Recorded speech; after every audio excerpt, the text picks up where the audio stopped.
Hey, and welcome back to another episode. When we talk about leadership, we're not talking about titles.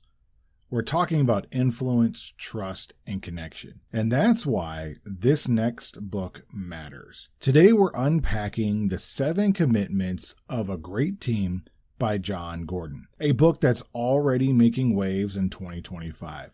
Now, I don't say that lightly, but let's face it, today's leaders are managing teams across time zones, tech stacks, and attention spans. We need more than motivation. We need real frameworks that work. That's what Jon brings. This is Tim Staten with Tim Stating the Obvious. What is this podcast about? It's simple.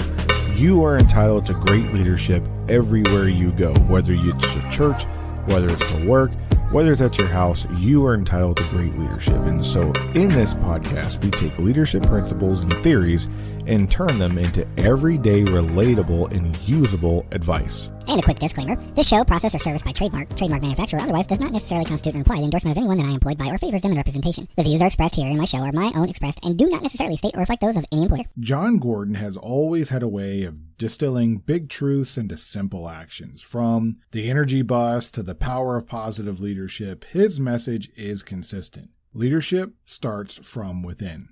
And in the 7 Commitments of a Great Team, he gives you a playbook for building teams that don't just perform, but endure. Here's the thing, 2025 didn't simplify leadership at all so far. If anything, it made it more personal. Teams want more meaning. They want to be seen, heard, and valued, not just managed.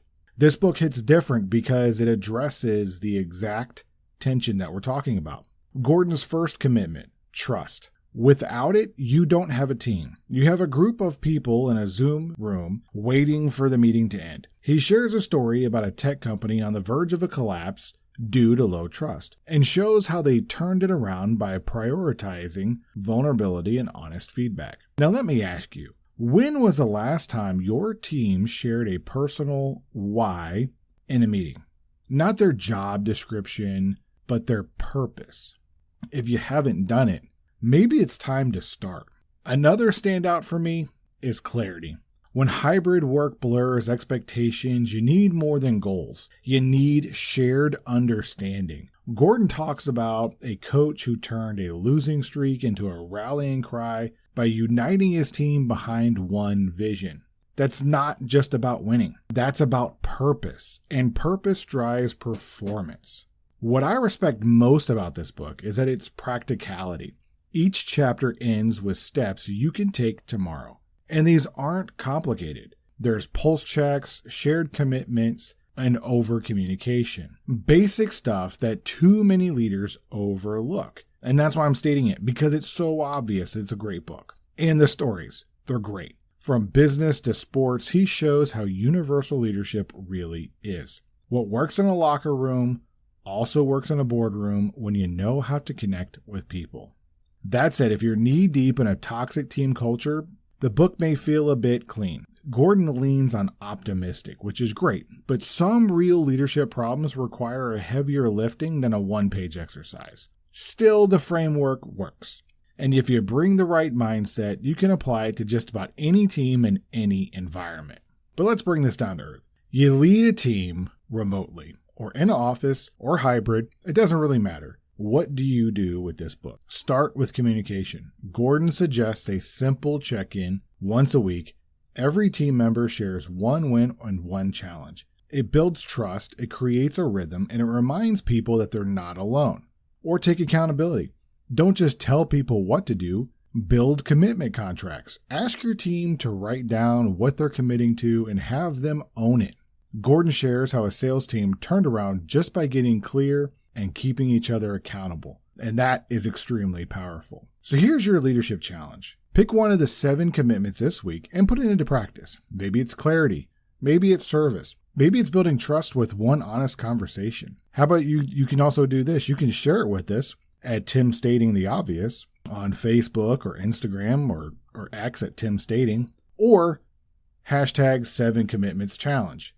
Lastly, should you read this book? Yes. If you lead people or want to lead better, the 7 Commitments of a Great Team is worth your time. It's not just theory. It's action-oriented, principle-driven, and built for the realities of 2025 leadership. It's a book you could read solo or even with your team. And if you're someone who's been following, I really love how you can implement something today. The whole point of this is that you can hear this episode, you can do something about it and make your life better. And this book falls into that category. So grab the book, start a conversation, and most importantly, commit. Because the teams that win today, they don't need a hero. They need a leader who knows how to build trust, create clarity, and create shared purpose, one commitment at a time.